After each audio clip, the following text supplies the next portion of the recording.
Hey, what's going on, y'all? And we're back. Coastal Concierge Group Podcast, episode 8. We've been gone for a little minute, obviously, with everything going on in the world. We made the choice to kind of shut it down, take the time, be safe, but we're here. So getting back in it, jumping back in. It feels a little different though, a little rusty, just got to get back and get our feet wet in it, but we rolling. A lot of big changes in that time.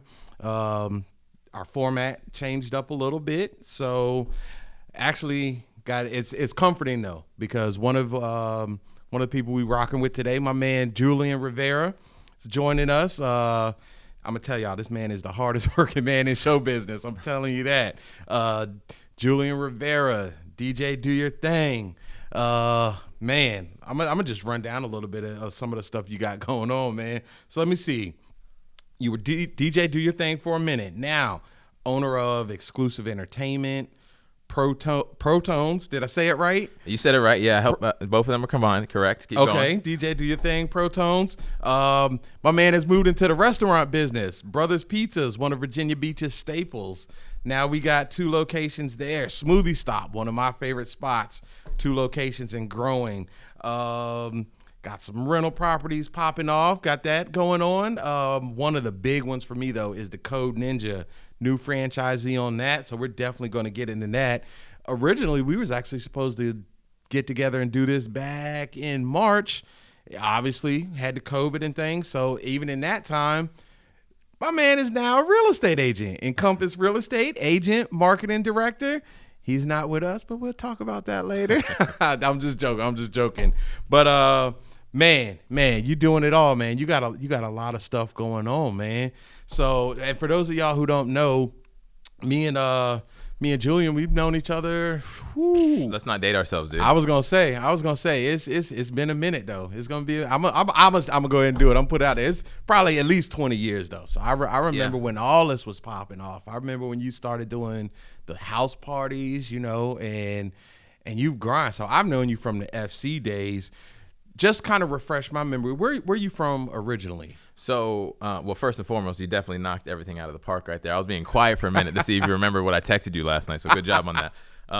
But no, originally, so I'm Puerto Rican Dominican, right? So my family's from New York, but they're based from Mayagüez in Puerto Rico. So okay. I can't say I'm a New Yorker because they moved me down here when I was like 2 or 3. I get lost every time I go to New York, so I'm not local from there. I'm not, I don't know the subway map like the back of my hand. So I'm from the beach, man. I've been out here my whole life. Beach boys. I'm not going to move anywhere else. This is a great place to raise the family. One of the main bullet points that I did leave off is that I'm a family man, a father of 4 and happily married to my beautiful wife. You know what? And that's on me because I totally had it. I was like, yo, make sure you do the family because I've watched you grow. Yeah. I've watched the family grow and you're definitely, top notch. I love what you're doing, man. I love how you take care of the family. So, but it's been a trip. I enjoy it. It's a journey, just like we all have. There it is. It's not the fruits of the labor once you get to the end. It's enjoying it along the journey. And I've Absolutely. definitely learned that the good and the hard way, as we all have. But that's kind of the background, man. So the beach is the home. I'm not going anywhere. I love it. I'm like you. I've been here.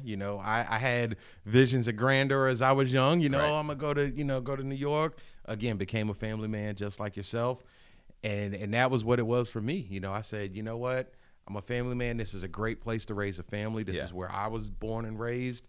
We're just going to stay here and, continue to trust the process. So like I just mentioned earlier, you got a lot of stuff going on. So those are a lot of the things that you have going on now, but you've also come from a pretty extensive look. I kind of feel out of my element with DJ right here. Look, there we go. I'm going back old school now. But you spent a lot of years in radio. So just talk to me a little bit about that. Just get them caught up for those who don't know. So I started DJing back in, I want to say it was my junior year of high school. So I was a year ahead. I think I was 16. I'm 36 now, so 20 years in the game. Yeah. So it was just for fun, and back then we had to bring the records. We had to bring the turntables. It was way more expensive back then because I couldn't download MP3s. You know what I'm saying? I didn't have the laptops. I didn't have any of that stuff. So, I kept doing that as a hobby for a while. And then let's say, very early 20s, I had an opportunity to work at the Funny Bone Comedy Club. And that was not even a year after they opened. So it was very new in the area. Back then, we only had Kazi's, Virginia House of Comedy, and maybe 1 or 2 other local spots that are no longer here, but they were a staple in the market for a very long time. So when I had that opportunity to work at Funny Bone, and I started working with different people every week, like literally every week, a Chelsea Handler, a Kevin Hart, a Cedric, and then all these lower, or A, B, C, and T or comics, up and comings. It just opened my eyes to a completely different world. And I did that for a while, and then I was always still spinning on the side. So it started growing into something that it was actually not just a passion anymore. It can actually be a career. Yeah. And that's when everything shifted, I'll say in like the mid 2000s, because then technology started taking over. Then it started making it, I don't want to say easier, but more convenient to actually go and do events and go and do gigs. And then obviously now it's I don't want to say easier, but it's more convenient because you can just be more creative without doing a ton more legwork back in the day. So then that whole shift just got me to starting spinning. In mid-20s, I started DJing every weekend. Then it started being like 3 days and 4 days a week. And then at one point, I was doing 5-6 days a week for a long time, from bars and clubs to weddings to private events. And then I had an opportunity to follow like my number one dream. And I never really told mad people about this back in the day, but I always wanted to be on Z104. I always did. Like, I didn't know the name of the company back then. I just knew it was Z104. I had no clue about radio, no anything. So because I was in that environment already, doing marketing, helping running the events, managing our security team, and just doing a lot of stuff underneath the general managers there at the time, which I love to this day, because that opportunity allowed me to get into Intercom. So Intercom is the company that owns Z104, 95.7 R&B, 2WD, and 94.9 The Point. So late 20s. I can't remember the exact day. He said that. He put the radio voice on him. It's always on, dude. My wife hates it, by the way. Love you, babe. So when that opportunity presented itself, I went for it. It was a perfect time. It was a crossroads that I really wanted to see if I can pursue a passion that I've always thought about since I was in high school. And that station's been out since you and I were in elementary school. You know what I mean? Like, it's been here. We grew up with it. So I learned a lot. And I was there for roughly 7-8 years, give or take, at Intercom. But just like I did at Funny Bone, and honestly any other job I was at, I wanted to learn every side of the building. So when I started, I was just a promotions assistant, going in at like $8 an hour.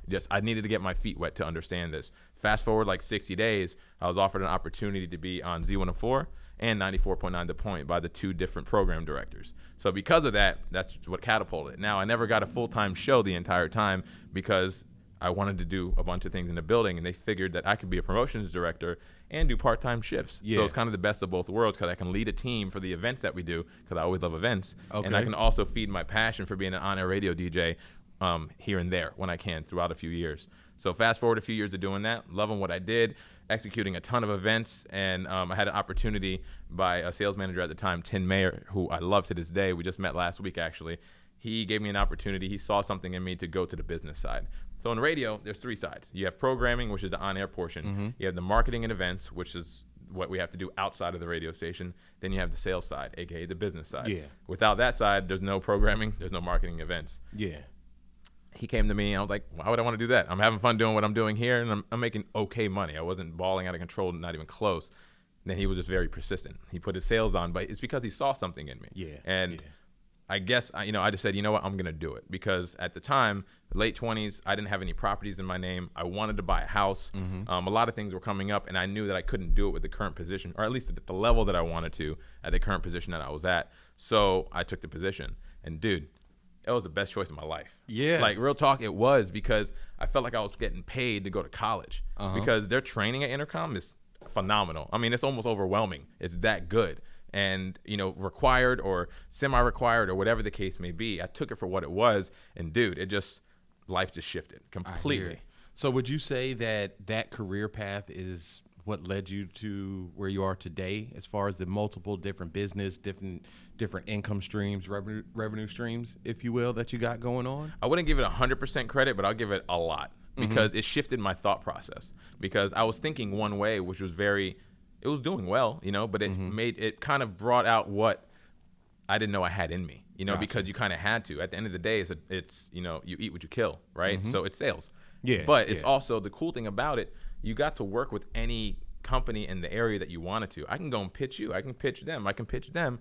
They may or may not bite, but at the end of the day, I'm choosing who I kind of want to work with, because I see where I can potentially help them at that point in time with marketing. So it was radio marketing. They graduated into digital marketing, which that was right up my alley. And then event marketing, another thing right up my alley. So it kind of all worked out, and it helped me shift because I got to work with a lot of different people in a lot of different industries. I kind of picked their brain a lot to learn where they got there. And real talk, it all came down to one thing. You know what that is? What is that? They believed in themselves and they just did it. That's it. I say it all the time. You know, when we got new people, our biggest thing is the confidence. You got to have that belief in yourself. You know, if you believe you can do it and you put in the work, which obviously you have, because listening to all your endeavors got me a little bit tired. I feel like, man, I need to go take a nap. But that's the difference, though, because to do that and to succeed how you've succeeded, you don't have time to take a nap. You know, it's you got to keep pushing. So you said that wasn't 100% the career path that led you there. What was that? How did you evolve from doing that to becoming the businessman you are today? So, and this isn't discrediting Intercom. This is more so saying that if I had to put a percentage behind it, this is just for argument's sake, I'll say it was a good 60% because the other 40 had to come from me anyway. Yeah. You know what I mean? Yeah. Like I had to want to do it. The 60% was all the training, all the effort, all the resources they put into their employees there. And I'm speaking from a local standpoint, but Intercom's a national company. Yeah. Second biggest right behind iHeart. So their footprint's everywhere. New York, LA, Miami, Atlanta, Virginia Beach, Norfolk, this area and more. But they put a lot into us. But at the end of the day, I can pour as much knowledge to you as you want. It's up to you if you take it. And when you take it, what do you do with it? So if I didn't take what I learned there and decided to do something else with it, I wouldn't be where I'm at. So I could have just taken it. I could still be there right now and still be grinding out and doing fine. You know, I would love to do it. Yeah. But I just always knew my passion was to own a business. I didn't necessarily think I'd be owning multiple businesses, but that's where the evolution came in. So you got so much stuff going on, and you've done so and succeeded at so many things. Through all that, though, there had to have been some type of failures or things like that along the way. How do you feel those failures have shaped your life a little bit, and not just as a person, but as a businessman as well? Dude, failures. I mean, the acronym of FAIL, first attempt in learning, right? It took me a minute to really realize that's what it is. Yeah. You know, and you're always going to have those along the way, even today. Like, no one's far from perfect, but it's just like, you know, it's like the stock market. You're not going to win 100% of the time, but if you can win more than you lose, you're still winning, right? So I just have to take it for what it is, because the losses, it doesn't just affect me, it affects the family. So you take one step back, figure out what happened, and then take another 2 steps forward. That's a really bland way to explain that answer, but I mean, I've had a bunch, dude, from financial losses, from just mental losses, from just losses from deals, legal losses. I mean, there's been a lot along the way, but I wouldn't be where I'm at if I didn't have those. Because if you were winning 100% of the time, dog, you're going to be a sore loser. Exactly. You know what I mean? Exactly. Like, I watched this documentary on Stephon Marbury the other night, and he was just used to winning. Like, we all know who Steph is. We grew up. This is the and one era. He was New York. You know what I'm saying? And when he got placed on these different teams, and back then it was that one person, and then he took care of the team. It's not like nowadays you can have 3 or 4 all-stars on one team. At least buying and affording them, right? So he had a decade of just not being a winner, where he was used to coming from being a winner. And he had to shift his mentality to go to Beijing for a decade. Yeah. Which I think was sick. I had no idea about this. I literally saw this 48 hours ago. And he was happy. He won 3 national championships for that country. I think that's what you call it. And he went back to the element that he was bred to be, was a winner. But it was just a completely different field. You know, he was always a winner. He just took it the wrong way.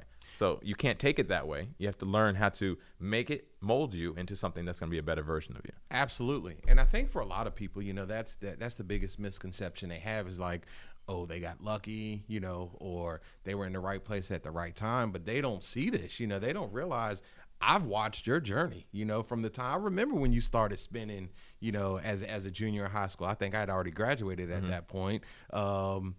I remember going to, I'm gonna throw it back for you, Red Star Tavern. Remember that one? Red Star. You was in Red Star. And for a minute, that was the spot, you know, and then, you know, all of a sudden it just closed one day. A lot of people look at what we do with Coastal Concierge and all that, but they don't realize this has been 10 years in the making. So, we've just been pushing, and there's been a ton of failures that the people don't see, you know, but that's what makes you, that's what molds you, and that's what keeps you pushing forward. So with all the businesses that you do have now, what are some of the goals you have for these businesses? More so in particular, Code Ninjas. That's one that's really stuck out to me, because that's so far out of what you normally do. Like, where did that come from? How did you even segue and get into that? So I don't pursue anything unless I have some passion behind it. I could care less if it's going to make me a millionaire or not. Mm-hmm. That's not the case. I have to have some sort of passion behind it and reason to do it. So with Code Ninjas, ironically, I was getting targeted on Facebook. I thought I could take my kids there. I thought they were already here. Okay, first and foremost. I'm like, cool, let me check this out. Checked it out. No, they're just targeting me to be a franchisee. They were just targeting the market, not just me, obviously. Gotcha. Their marketing worked. I just checked it out, and I kept looking into it. And I read into it, and then I started doing my own research to see, tech is the way. We're not going away. This entire thing that we're doing right now is based on technology, and this is bare bones compared to what the world is getting ran on right now and where we're going to go. So I found out that there's a huge gap in the education system from teaching children at a younger age more about technology than it is once you get to a certain age. Mm-hmm. I don't know what the conceptions are behind it, as in if they just think you have to be older to start being able to understand concepts, but that's not the case, because you can make anything that's advanced and, for lack of better words, make it easier. Okay. So people can start getting the foundations built. So Code Ninjas is a national franchise, over 500 locations nationwide, and a few in the UK and Canada. My partner, John McLaren, and we own the one here in Lansdowne Commons Shopping Center, and we are opening a second location, most likely off Cedar Road in Chesapeake. Okay. Code Ninjas, we focus on the ages of 7 to 14, teaching kids on how to code while building their own video games. Keyword there is building. Yeah. Right? So every kid loves video games. I say 9 out of 10 kids love video games, right? Your kids like video games. I think he's back there playing a video game right now. You know what I'm saying? Like, and your daughter, she might not like video games, but she's on apps on her phone. Yeah. That might be considered video games nowadays. Anyway, so the goal is, the ninja part is that they start as a white belt. It's like going to karate. So you're going to learn the basics, like learning how addition and subtraction, right? Then you can advance to yellow belt. Then you start learning multiplication. I'm comparing it to math. Yeah. But the languages that we really teach is JavaScript, Lua, and C#. And C# language, actually a third of the games at GameStop are built on that. Gotcha. So it's a very popular language, and there's other languages out there that are evolving. Tech never stops. It's always evolving. So our curriculum evolves with them eventually as well. Okay. But instead of just offering an online service, we're an in-house solution. Why do you think that? Because we can create genius people at home. There's free resources. You can go online, dude. You can. Google has it. Apple has it. Well, what is the likelihood of your kid literally sitting down and teaching themselves how to code, for example, by themselves? And just to be clear, you're not a coder yourself, right? No, not at all. Far from. I'm a dad, I'm a businessman, and I know there's a void in this specific age range where it has not been addressed on a national level yet. Some cities are further along than others, but here, as in Virginia Beach, we do have it taken care of in the high school level. If you choose to go to an academy, we do have it taken care of in the college level. I believe they have there is resources in elementary and middle school, but it's not necessarily year-long or semester-long classes. Gotcha. You might get a week in the library learning how to do Scratch language or something like that. I have kids that in all those age ranges, so I've asked them, what have you done prior to even investing into this business? And they've answered the questions, which has kind of solidified why we pursued to open this business. So I wish I developed the concept, but I'm a franchisee. So I'm implementing the system that has been proven in multiple different cities, hence why they have over 500 locations. And dude, and this company opened in 2016. Wow. They're not even 4 years old, bro, and they have so many. So let me ask you this. With the Code Ninjas, part of what y'all are able to do is you can actually still do this virtually. Obviously, with COVID and the whole pandemic thing, a lot of stuff has been shut down. Sports is up in the air. That was shut down for a while. But this is something that one of the things I've struggled with my son is what to do. He's been out of school. He's not with his friends. He can't do the sports. So what do we do other than keep, right now he just likes to play video games all day. And that's been one of our biggest struggles is we don't want to turn him into a video game zombie. So this is something that they can still do while still adhering to social distancing and quarantining, if you will, when we were in that space. So we were able to go virtual. We're a coding concept, right? The whole goal is that we want the kids to be around each other, to focus on their soft skills, engaging, and not just being that kid that's a genius behind the computer, amongst many other things. We also have hands-on STEM projects that they get to do, that they have to do in order to advance in the next level. So if they have, for example, 20 concepts they have to do on the screen, they have about 3 to 5 they have to do physically as well. Oh, okay. So it's not necessarily just screen time, because I like to tell the parents this will be the most productive screen time your kid will have, where you don't have to worry. because at the end of the day, they're going to be enjoying themselves. They're going to be challenged, but they're also going to be retaining information that they're not even aware that they're retaining, because they're learning how to build a game so they can play it. Gotcha. That's the whole thing behind it. So the good news is that we were able to go virtual. So we didn't, just like any other business, we didn't know what was going to happen, dude. Like, we're like, I don't know, we had to close our doors. Our whole concept is so the kids can come here. We pivoted as a national company. Locally, we kind of did some things on our own that worked out in our benefit, whereas a lot of other franchisees did, really, where a lot of other businesses did. I don't care what kind of model you're in. And we were able to offer services online. So the good news is we didn't have to let any of our employees go. Some of the high school students that we have on our team, you know, they didn't want to work. Their parents didn't want them to work. That's perfectly fine. I get it. So we were able to have, 2 or 3 of our employees handle a lot of these virtual sessions week in and week out. And then our general manager, Trustee Rogers, he was able to go into work every day knowing that not all these kids are coming in, and we can make this work. You said something that I wanted to touch on real quick. You said a lot of your employees are in high school, in college. Is that by design? It is by design. Now, we can hire adults if we choose to, but the whole theory that I feel has worked the best for us so far, we hire high school and college students that have a background in either coding, technology, or a combination of both. Okay. So since we're located directly next to Lansdowne High School, which is a technology academy of Virginia Beach, we don't necessarily like to only hire from there, but that right there is literally right down the street. So we know our kids that are in high school, they can make it to work a little easier, but we're also kind of complementing what that academy is all about. They got a lot of smart kids over there. We have some kids from Ocean Lakes that were in the academy, a kid from Salem that were in the academy. So we don't discriminate, but that specific area, it has technology at Lansdowne, at ATC, the Advanced Technology Center, and then we're there. So we kind of complete that triangle of technology. I call it a trifecta of technology in that area, because they cover the older kids and then we have the younger kids, right? Gotcha. So by design, yes, we hire high school and college students that have that background, because studies show that kids listen to and they'll listen to their peers or kids that are just a little older than them compared to us old guys. I don't know if I want to listen to you. We the old people now, right? We might have all the old knowledge or all the knowledge in the world, but they're old. They don't know what they're talking about. You know what I'm saying? So I wanted to pivot real quick, going back to the DJ thing. So I know at one point you were doing a whole lot of, you were doing events in DC, things like that, New York. You're all over the place, and, because I obviously still follow you and things like that. Now, with the shutdown, a lot of that entertainment was pulled back. Concerts were canceled, things like that were just no more for at least the last 3 or 4 months. What did you do during the pandemic? Well, I can't say during we're still in it, but the lockdown. What were you doing? What did you do? Like, how did you stay busy? What were you doing during that time? You know what? The entertainment business is just opening back up. Every market is different, but it's not what it was before, and it's going to be a minute until we get there. It just really is. I mean, in the past 4 months, I've DJed 3 to 5 times, I think, and it's been weird every time I go out, because every club, bar, event, they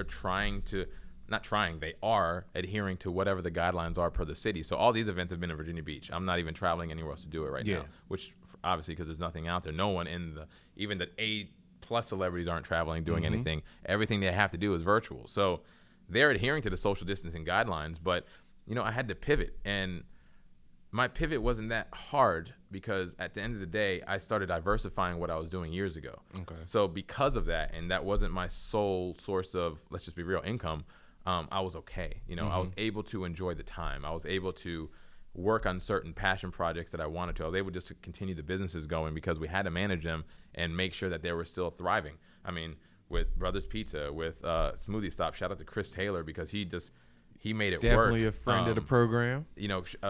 Everything just had to pivot. So outside of just working on me, I was more so working on the brands that I'm associated with or invested in, and wanted to make sure that we could live and thrive. And thank the Lord, all of them are still doing well, and some of them actually did better during this pandemic, because it was kind of already built into that. Like, for example, Brothers Pizza, we're doing perfectly fine, but it's because the model, it's a pizza model. Dude. It's pick up and delivery. It's been there since we were kids. It's never going anywhere. And shout out to Brian, shout out to Eli. They built a really good brand over the past decade that is known in the area. Absolutely. You don't have the brand, then you can't do anything else. But one of the biggest things I did, Ron, you ready for this? What is it? Let me know. You ready? Let me know. If I had a mic, I'd drop it right now. But no, I finally finished what I've told myself I was gonna do since I was 25. I got my real estate license. There it is. There it is. There it is. That was my main thing I did outside of hang out with the family and manage the business. I took the time to actually get my license because I didn't have the time before. Yeah. So when you're at Encompass now, you are an agent, but you also are the marketing director. Are you bringing any of those lessons you learned in the radio industry over? Oh, 100%. Okay. So, again, shout out to Eli. He's the broker over there. It's his company, and him and Joe, actually. And I was working with Eli prior to not being with Intercom anymore. Okay. And we developed a really great relationship over the past few years. So long story short, we were able to work a deal out. And Eli's also the same owner of Brothers Pizza, by the way. We were able to work a deal out that, he was already spending XYZ with what we were doing at Intercom. So I was able to come over, handle the marketing for him, help him out on a more personal level instead of me handling a lot of clients. Yeah. And focusing on his brand because, again, working with him and seeing where his vision is. He's been in real estate for 20 years. He gets this. He knows the game. And we just, like you said before we even started recording, it's relationship, dude. Yeah, absolutely. So we developed a stellar relationship that we were able to not just include that relationship with one brand, but in two brands. So now handling, a lot of the questions, a lot of the other agents' ideas and concepts and seeing if we can bring it to fruition is really my job, and also to grow that brand awareness to see where it can go because it's been out for 3 years or so. Yeah. It's still in the infancy stages, but I've seen the numbers; they're growing. Okay. And I love the work ethic he puts behind it. But I'm just trying to help grow that brand, and he's trying to grow me as a brand in the agency side based on the brand I've already built for myself in the market. So it's kind of a win-win situation. Yeah. But it was a great fit. And to be completely honest, I'm glad I did that right before this pandemic hit because it's the media world's kind of hurting right now. Like, it is hard. It is. And it's funny because even our team during the pandemic, I didn't foresee it. I was scared. I didn't know what was going to happen. Everything's locking down. Nobody's buying houses. Right.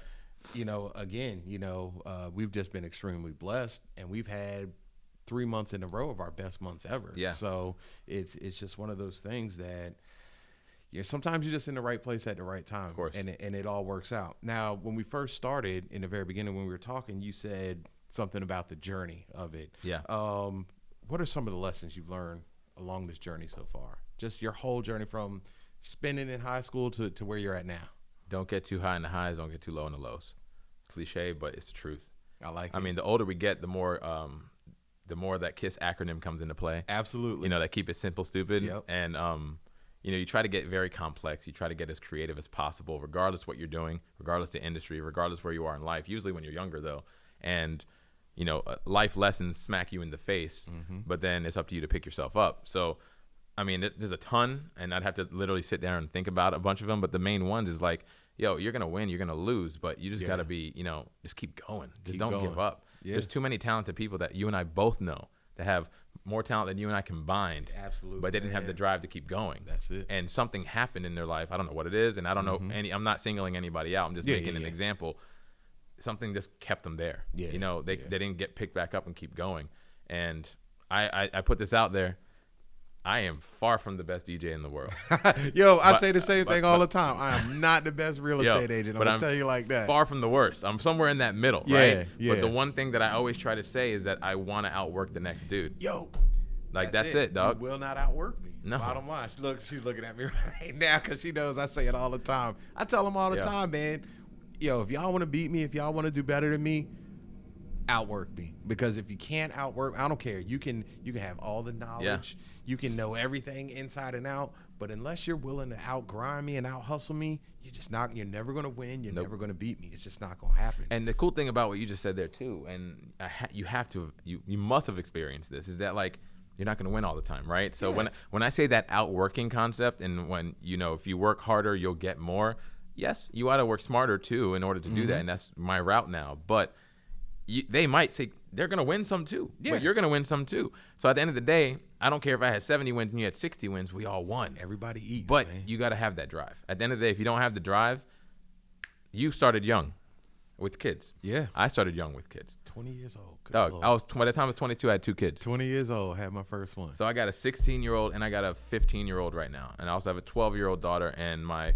4-year-old Mia, who's a ball of energy that just, Jesus. Them younger ones, man, they come last, but they give you the business. Yeah. That definitely says, all right, I'm done. But if I did not have those at that age, I don't think I wouldn't even be where I'm at right now. I agree completely. That's serious. Completely. Because I would have left. I would have went to L.A. I know I would have went to L.A. or New York. There's no doubt in my mind. That was like part of my plan, just to go out. Because I didn't go to college, Joe. Mm-hmm. I did not. I went to, I did a stint. I lied. I went to TCC for a little bit, never finished. I went to ECPI a little bit down the road, never finished. It's because it just wasn't my thing. You know, I tried it. I did it again. I'm like, man, that's just not me, dude. I don't need a degree to tell me how much money I'm going to be able to make. Absolutely. It makes no sense. I get it. Man, DJ. I'm going to ask you some questions now. I'm going to flip the switch. Let's go. You ready? Let's go. So how long you been in real estate now? I've been in real estate 10 years now. 10 years. So I've been following your journey as well. You've been with First Class the entire time? The entire time. So we started out as Remax First. Right. Ryan Finch. Ryan's a beast. Homeboy. Yep. We've been friends since we was 14. He literally called me and pulled me off. I was driving a box truck, delivering dirty uniforms and stuff like that. Right. He just called me out the blue. I had no idea about real estate. Pulled me out, and I was like, yo, you my boy. You said you want to build some things. Yeah. Let's go. So we started as the Ryan Finch team at Remax First, broke out, started First Class Real Estate. Now it's turned into a behemoth. We're in 9 states, you know, franchising. So it's definitely good money. I love it, though. I love it. It's the only place I've ever been, you know. Yeah. And there's this misconception in this industry. I hear a lot of people say it all the time. You know, when you're in real estate, you're probably going to stay at the same company 2 to 3 years and you're going to move along. Right. I've just never been like that, you know, just like you and Eli with Encompass and building a brand. It's my homeboy, you know what I mean? So I was like, yo, we going to build this thing, you know, and there's some times where I'm like, yo, you crazy. Right. I don't know what you're talking about. I don't know about it's all going to work. But after a while, I was like, you know what? I'm going to just roll with it. Yeah. If you think it can be done, we can do it. Look, nothing's ever stopped us before, so we ain't going to start now. Yeah, so. For sure. And like you said, you've been following me. I've been following you. And you know, it's crazy. We didn't have social media back in the day, dog. We had dial-up. We had instant messenger. You said I am before we started, dude. I haven't heard that in I don't know how long. What the hell the I am? You know what I mean? Like, that's no. I know your daughter was laughing at you too, but she didn't want to show you. Yeah. But dude, if this came such a long way, and this is complimenting what you're saying, and I've seen where you started to where it's at now in just 10 years. Okay. 10 years. Where's this at? This right here. iPhones. 10, 12 years old. Yep. And look where we've came as a society, right? Exactly. Dude, fast forward these next 10 years. I'm excited to see where you're going to be. I'm excited to see where I'm going to be. I'm excited to see where everybody that I mentioned on this podcast is going to be because, dude, now we're older and we realize how precious time is. Yeah. And we were Superman back in the day. Yep. Time, I'm good, you know? Nah, dude, now is the real. Now we understand what our parents were trying to instill in us when we were younger. Absolutely. So because of that, take that for what it is. Mold it into your own philosophy and just follow that and live your life. That's it, man. That's it. And I see you're doing that. So that's it. Kudos to you, bro. Hey, I appreciate you, bro. I appreciate you taking the time. I know you're a busy man, obviously. It's all good. But thank you for taking the time to join us, man. You dropped a lot of nuggets. I think just listening to you inspires me, pushes me to go forward. So I know it's going to do a lot for a whole lot of other people. So y'all check them out. You know, Code Ninjas, Brothers Pizza, Smoothie Stop. When we get back all the way open, you know, hey, if you need somebody to do an event, this is the man for you. So, and if it's not me, I got a team of people that are ready to do it. They've been itching for months, just so you know, and they got mad experience. So, let's go, man. Let's go. Hey, appreciate you, homie. We gonna still do the social distancing, my man. 100 grand, DJ. Sure. Hey, bro. Thank you so much, man. We definitely gonna stay in touch and continue to follow this journey. My man. Speaking of journeys, I got a journeyman for you. Elbe Dore. She's going to join us. Man, look at this. A year ago. Can you believe it? No. A year ago. Not at all. And let me see. You came over. Shoot. You were the very first podcast. You were on it. So, man. Look at him. He got to go. So where you about to go right now? Yep. So, wow, you've been rocking a year for us now. We're talking about journeys. Let's describe your journey. Look at you, man. It's been a journey, man. It sure has. Describe it for me. How you been navigating this whole thing? Well, you know, with you, honestly. Yep. I can't. There's no other way to put it. Thankfully I have the family, Frank, that helps me out with the kids and provides the support that I need. But to be honest, I really I'm grateful all the faith and the guidance that you've provided. So that's what keeps me going, and of course, the competition, because I will outwork you. She's trying. Look, and I think I actually said this in the first podcast we did, first episode, where I said sometimes we got to kick her out and tell her to go home, and she would do it. I'll be honest, there's some nights now where I'll be like, you know what, I'm gone, bro. I can't even do it. So, and you said grateful. I just want to let you know that I'm extremely grateful, because you came in, you were looking to learn, you were looking to build, and you have done that for us as a team. You've done so much for us that the people don't even see, and if, honestly, if y'all want to know, a lot of the marketing and stuff you see has been a testament to Elba. She's put a lot of that together while still killing it and learning how to be a real estate agent. So with all that's been going on, you've definitely come a long way. I know initially when you first started, Lucas was just born. He's almost 2 now, and that was one of your big drives. What gets you up in the morning now? What makes you continue want to grind at the level that you grind at? There's work that's got to be done. I think my biggest thing is if I stay in bed all day, what's gonna happen? Am I gonna reach my goals? No. Nope. If you have goals without a timeline, they're just basically dreams, right? So I was like, all right, it's time to make this happen. So, when I got on the team, I had a couple listings. We did fine a little bit in the beginning. I started focusing on the marketing.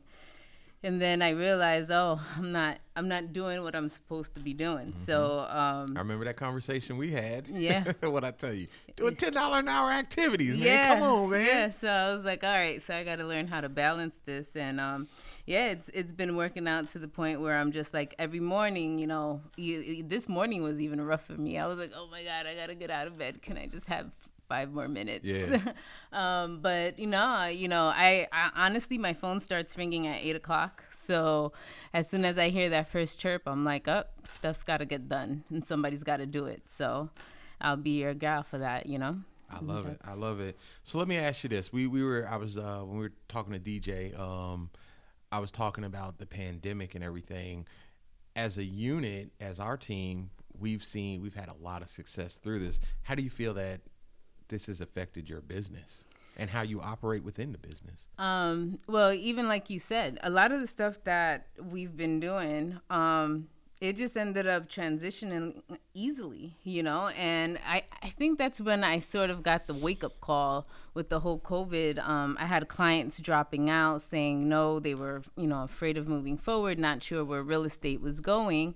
But then I also had clients calling me saying, I have to be a CS. I still need a place to stay. I still need to move. Mm-hmm. My lease is still going to be up. I'm still having another baby. Yeah. I still need a bigger space. And there were people that were telling me, my real estate agent isn't doing this. My real estate agent is afraid, and when I saw that happening, that's really when it kicked into gear, where I was like, all right, somebody's got to get this done. These people need a place to stay. These people need, to move. And that's I've been in the situation where I don't know where I'm going to sleep, mm-hmm. At night, years ago. So I know what that uncertainty is like. So that kind of kicked my career into high gear. And I started just hustling, calling people, finding out what do you need. When I got the calls, I'd try to be the first one to answer mm-hmm. when Nicole doesn't beat me out with her ringer. So, whenever I get the call, I'm there and I'll work. So you actually said something that I think a lot of people miss. We've been working kind of through this pandemic, and a lot of people, I've had some people say some things and mention some things like, man, it's a pandemic. Y'all just being greedy. Y'all just trying to make money. But the one part, like you touched on, I think they don't realize we're not doing this for the money. There's people who still need us. Like, yeah, we've had a pandemic, and yeah, a lot of stuff has been locked down and stopped. But there's also some people who keep going. We've had a lot of military clients, a lot of people in a variety of different situations who still need us. They still need to move.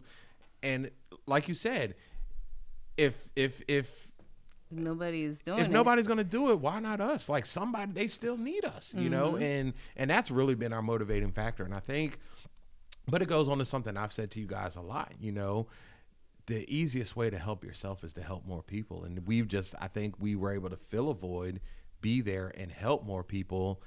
And it's just, you know, it's just kind of trickled down to us. Now, I'm going to make you uncomfortable real quick because we were just talking about this the other day. You know, you got to get comfortable being uncomfortable. So speaking of your business kind of flourishing, now you're not just one of the top agents on our team. You're one of the top agents in the whole company, you know. And again, this is a company that now, and I'm not just talking about locally. We're now a company that, you know, spans, you know, over 9 different states, and you're definitely one of the top dog. How does that feel? How do you navigate going from being under the radar, so to speak, to basically all eyes on you? You know, do you feel a added amount of pressure to perform? Yeah. I already know the answer, but my hands are I'm sweating gonna now. make you do it. I'm gonna make you do it. I think one of the biggest things is, you know, even with the podcast, right? I've been at just about every podcast, but I stay behind the scenes, and that's kind of how I like to work, which is actually very opposite from when I was younger. I used to like being in the spotlight and all of that. So I've kind of grown from that and I'd rather stay in the background, but you know, at the end of the day, I don't think I'm in a spotlight. I don't think I've done anything great. I think I'm just placing families into homes, and that's how I'm gonna keep trying to operate my business. Yeah. But it's kind of cool. Would you say is one of the goals you had when you first started? Yeah, absolutely. It's kind of cool in the sense that it reminds me to believe in myself, you know, and I think that's one of the biggest struggles. So just huge. Yeah, as a real estate agent, as a woman, as a mom, you know, sometimes we forget what our roles in life are, and you know, being able to get to where I've been so far, it feels good. Now the pressure's on because now I'm like, no, I don't care about last month. I care about next month. So now it's a matter of making sure it keeps happening from here on out. So. I'm with it. So like I said, I watched you, and one thing that you really, and I know I'm gonna say it because I know you hate it when I say it. You already know what I'm about to say, but you, as much as you hate it, I think you've truly bought in, and it's just that. Trust the process, you know, because you had those months where it seemed like it wasn't going on. You've come to me and, hey, I don't know if, and that goes back to what you were saying about getting that self-confidence. I remember you coming in the office and saying, man, I don't know if this is it. I don't know if, you know, this is for me. But you continue to put your head down, go to work, trust the process, and now you're seeing it. But like you said, we can never stop. We always got to keep pushing forward. And you know how I am. You know, you do $2.5 million one month, and now what am I? Man, you got to do $3 million this month. So. You told me that like 2 days before the end of the month. End of the month. You got to get to $3 million. Nah, you got to get to $3 million. You were happy. I'm gonna walk away. So, no, I love it. And like I said, you've definitely become a leader on the team. We got a lot of stuff coming down the pipeline as we grow, as we move, and you're I'm definitely, excited.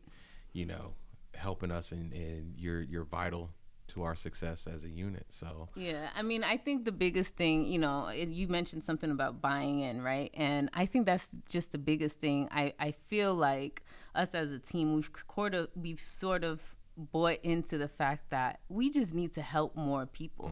And I think if you get into the mindset of, I need to help this family, that family needs to move by this date, this family needs to sell their house by that date, we need to get this done. And you buy into that mentality versus thinking about, well, I need to pay this bill and get this money and all of that kind of stuff. You can't help but flourish and grow. So that's, you know, I'm excited that the team has molded into what it has, of course, with your leadership, and you know, I'm honored to be a part of it. So Well, we're so grateful for you. So, and we're excited about where we're going. It's funny. So we've been talking about our whys, why we do this, what motivates us. Actually, our next guest is one of my original whys, and it's just switching up the format a little bit, because we've always highlighted business owners, real estate agents, things like that.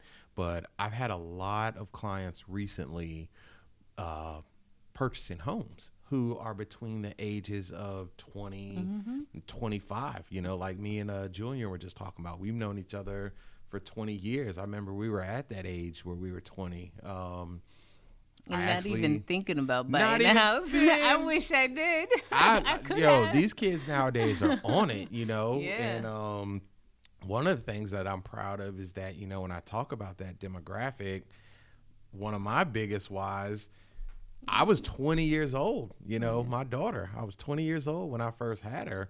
And shoot, next week, I think she's going to be 20 years old. So, guys, let's welcome my own daughter, my flesh and blood, my ace, my day one, Aaliyah Pittman. What's up, little bit? Hi. Man, 20 years old. How's it? Pull the mic to your close to you so we can hear you. Keep pulling it? Yep, right there. Oh, okay. You all right? Yeah. I know I'm putting it. Look, I love to put people out of their comfort zone just because I know it makes them better. So, man, we're getting ready to go into, let me see, when you were born, I just finished my sophomore year at Hampton, and you are now entering your junior year at James Madison. Yep. Just let the audience know a little bit about what you're majoring in, what you got going on. So There's I'm been class a couple of them, y'all. Okay, well, I'm class of 22 at James Madison, and I'm actually majoring in business marketing, and then I also have a minor in communications. He did say I've had a couple. You got to find what you want to do. That's Absolutely. what college is for. So. Yep. I agree. So let me ask you this. So right now, you guys are going through some unprecedented times, like I said, when I was 20, I was just, hey, going to college, blah, blah, blah, and we're good. You guys have had to deal with a pandemic and a whole lot of other things that you probably didn't think about when you first started school. How would you say this pandemic has affected your matriculation during the past year? I know you basically came home from spring break and never went back. Yeah, when we left for spring break, we honestly were just thinking of it as like another week. Like a bunch of people went on vacation. They went into other states. People were going out of country. And we had heard about it, but I guess we weren't really taking it seriously yet. Like it just wasn't. It honestly came out of the blue because it was at one point, it wasn't that big of a deal. And then we're at spring break, and suddenly by the end of our spring break, like everything's shutting down. Like I know my roommates and people I knew were basically fleeing back to their hometowns because there were some of us who were at JMU. I went home for spring break, but then I went back with the intention of no matter what happens, I'm still going to be in our college town. But then people had to start fleeing home because state borders were closing, and we just didn't know people in our college town were getting corona. So it was just a really scary time. And then you think you're going to go home for a week, and it's now July, and I'm still home. Yes, you are. So look, recently JMU made the decision to rename some of the buildings that were previously named after Confederate soldiers. I know for you guys, this is probably your first time really dealing with a situation like this with the George Floyd. As I was growing up, there was Rodney King when I was like 12, and then there was Trayvon Martin, when you were a young girl, and you probably didn't even realize it at that time. So when I went to school, I went to a HBCU, which, so during those things, I was in an environment where it was like, hey, everybody circle the wagons and we're all good. Mm-hmm. With you going to James Madison and as a student of color at a PWI, for those who don't know, that's a predominantly white institution of higher learning. How are you navigating this current political climate, with race relations and things of that sort? Well, I think when they rename the buildings, that's like a really big step, especially for an establishment like James Madison, because James Madison is a pretty historic school. Like, it's definitely been around for a while. And even James Madison, like, back then he had slaves. So like that, for something like this to happen, especially at a predominantly white school, I think last time I checked, we were at like 75% white, and then around like, it was, I think the number was around like 22% minority. So and then even then, when you break down the minority percentage into the different categories of minority, you realize there are really small numbers. And I think so 2 years ago, basically I was 18, like, you're being thrown into a new environment. You basically cling on to whoever and whatever connections you can. But now, especially in this climate and this time, I'm having to realize at the school I am that I have to be cautious. Not cautious, but you have to pay attention to these certain things. I know growing up, a lot of people are like, oh, I don't want to be political. I don't want to, these topics are too controversial. But at my age, at 20 years old, like, now's the time where I have to start thinking about the people who are in my life are probably going to be around for a while. And so you have to, I guess, keep those things in mind now when you're building these connections and who you want to establish yourself with, because they do have an effect. Like, I've seen around, especially in Virginia, like, there are college athletes who are switching schools. They're basically, they're like giving up their scholarships and they're just throwing themselves randomly to a transfer portal.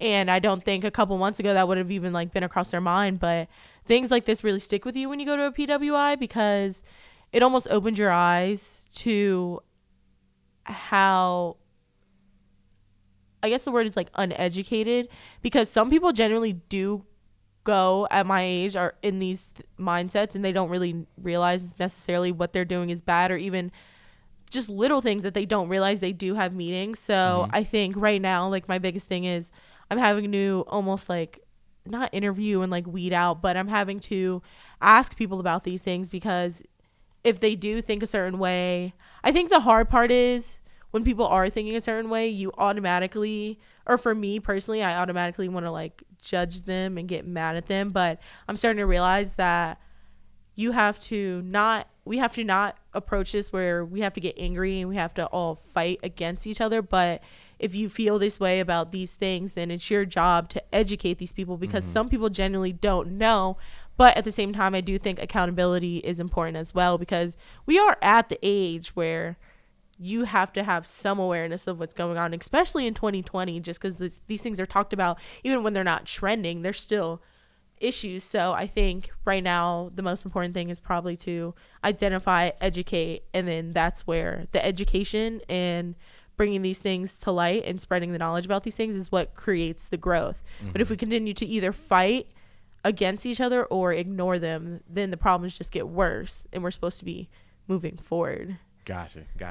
So you did mention that, you are 20 years old, which is, it's still, that's so strange for me, because I was 20, like I said, when you came along. So this is definitely a big year for you. I always feel like that year going from sophomore year to junior year is a coming of age of sorts. You're no longer a teenager.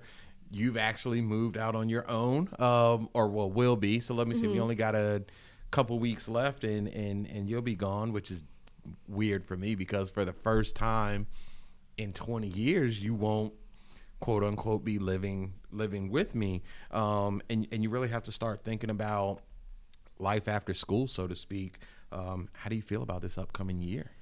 I'm really excited. I think I'm finally taking that milestone where you're not really a teenager, but it's hard, because you're still in this place where like you have some leeway. But for instance, so for the past 2 years, my freshman year, you're obviously required to live in a dorm.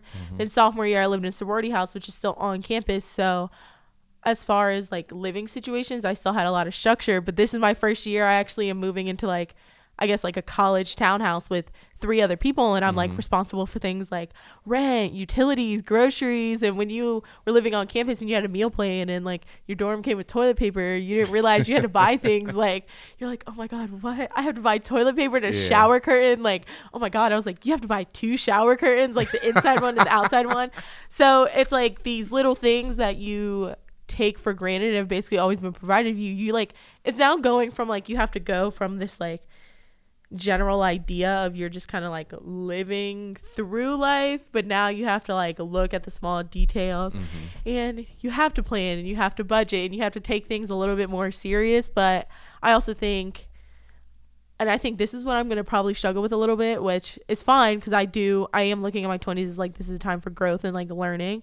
So I think it's like I'm in this weird space because I can feel adulthood, like real adulthood, not like fake college adulthood, but I can feel like real adulthood like looming over my shoulder, and it gets you excited because now you're like, your hopes and dreams are now having to turn into plans. So like that's really exciting, but then you also have to like I just, at our age, there's so many things like to do, like, so it's like you have to find the balance now between all play no work and like, but like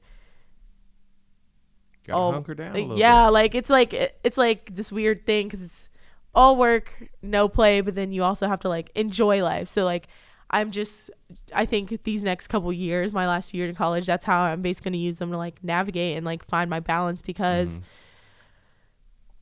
in 2.5 years I'm going to be like not in school. Like I'm going to have like, it's all you, a big job, like a real one. So but that's really exciting, and I'm trying to look at it less fearful and more like, this is your time, because now it's like you're on your own, not on your own, but now you're gonna have that little like, it's almost like the torch is being handed down. Oh, I like that. I never can feel thought it about that, but I'm excited. You know, you can't go into life scared. You just gotta prepare and hope that you know what you're doing. And I think I do know what I'm doing. Like, I'm honestly not really that afraid, so I just gotta find that good balance. It's like adulthood. It's weird. Well, I think you're gonna be all right, you know. So you've done you've done a great job. You know, I'm extremely proud of you. So keep pushing, keep doing it, and you'll be on your way. I don't know, maybe 2.5 years. We